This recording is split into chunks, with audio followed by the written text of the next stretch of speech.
Police in Kenya's capital, Nairobi, have fired tear gas at protesters angered by the death of a 31-year-old blogger in police custody. President William Ruto earlier said the man died at the hands of the police, contradicting initial accounts of his death. Officials had claimed he died during self-inflicted injuries, but an autopsy revealed that he was assaulted. The blogger was known for being critical about political and social issues. Well, Malcolm Webb is following the story for us. He's in Nairobi live. Malcolm, what are protesters demanding?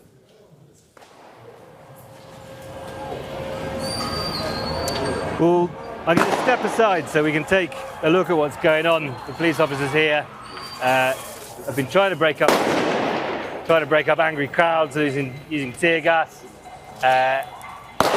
And this has gone on for several hours now, but began with a relatively small crowd of rights activists and other demonstrators angered by the death of Albert Ojwang, the blogger, who an autopsy said had been killed by blunt traumas to the head, also suffered strangulation while in police custody. This followed him tweeting about a corruption scandal, a bribery scandal in which the deputy police chief had already been implicated by a newspaper investigation, but it's angered people that he was detained for that and then days later dead in a police station. People are calling for the deputy police chief to be held to account. Go ahead, Malcolm. So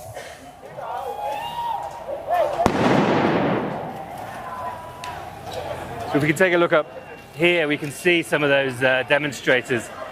If we take the camera up there and zoom in, we can see some people who are persisting in throwing stones at the police in spite of one volley of tear gas after the next being fired at them.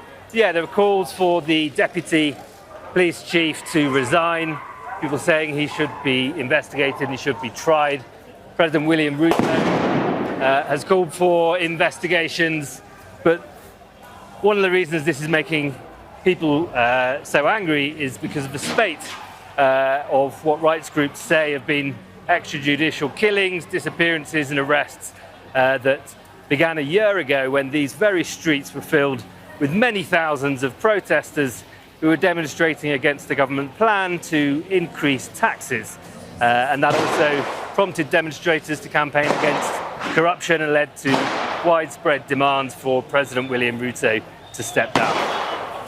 Malcolm, let's persist. Obviously, if you need to step aside or get somewhere safe, then do so. I mean, the budget we know is being read in Parliament, not far from where you are. Last year's finance bill, as you suggested, prompted, of course, nationwide protests. How are people reacting to this year's budget?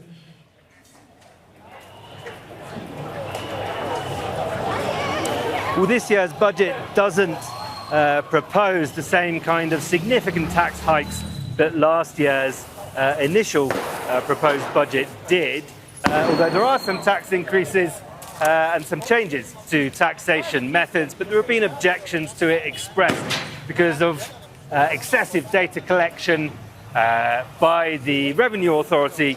Activists point towards that being used for further oppression, the government accessing people's data from people's mobiles and so on. Also complaints that some formerly zero-rated VAT inputs for businesses will be subject to tax.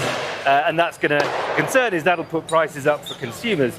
But it's very much the death in police custody of Albert Ojwang that's triggered this round of demonstrations, but at a time when the economic troubles for most Kenyans haven't got better. The cost of living is still high. The government's still struggling to keep up with a significant debt burden that's widely attributed to years of economic mismanagement and widespread corruption.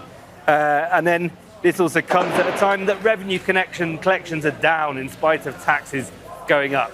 So definitely a sense of frustration, a simmering discontent with the government, and Kenya's economic woes aren't getting any better either. Well, of course, we can see that discontent behind you. Thick plumes of what look like tear gas as we see more anger on the streets of the Kenyan capital, Nairobi.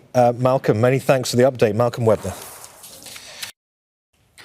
Make sure to subscribe to our channel to get the latest news from Al Jazeera.